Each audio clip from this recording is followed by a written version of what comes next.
I went to the KTM center to get some two-stroke oil and gearbox oil for the 300 TPI, because it seems it needs a gearbox oil change every when you sneeze.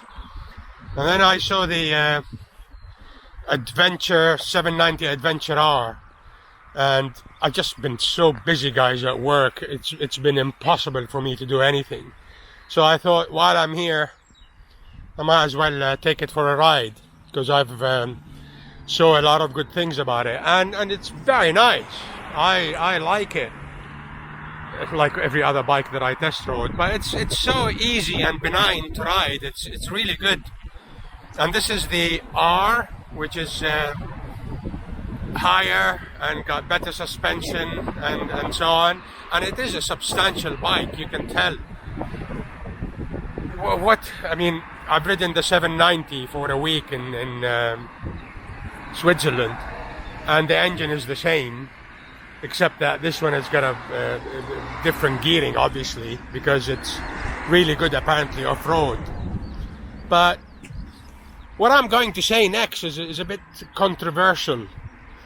I don't see the point of a mid-adventure bike. Well, that's me, just for me, because when I go on my adventures like I did in Africa and South America and so on, and did a lot of off-roading in Africa, I've got a pillion and I've got luggage. So, what the GS does off-road, or let me just say it this way, what this will do off-road, I did on the GS off-road. And I'm sure the 1290 KTM will do the same.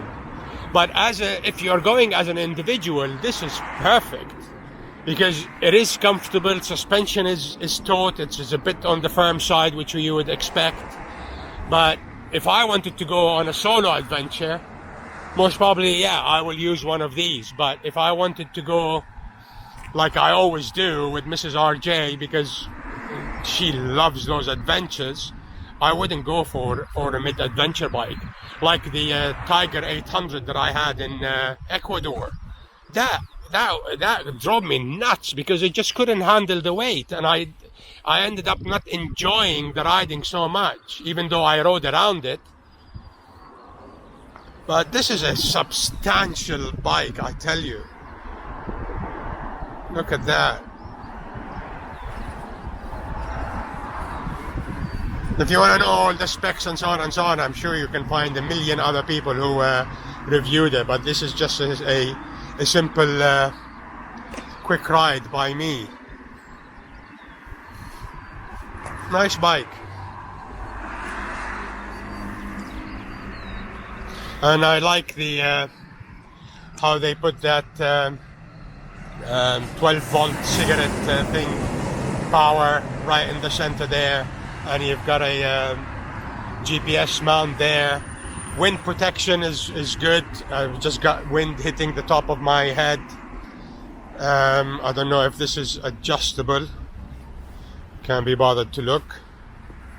But other than that, nice bike. The 790 Adventure has got less, it's got road tires on it, and it's not as high. So if you are vertically challenged, maybe you would look at the Adventure.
Just one last observation as I just took it to on a fast A road. There is some considerable vibrations on the foot pegs and on the handlebars. Maybe that's because of the off-road oriented tires or whatever, but I noticed that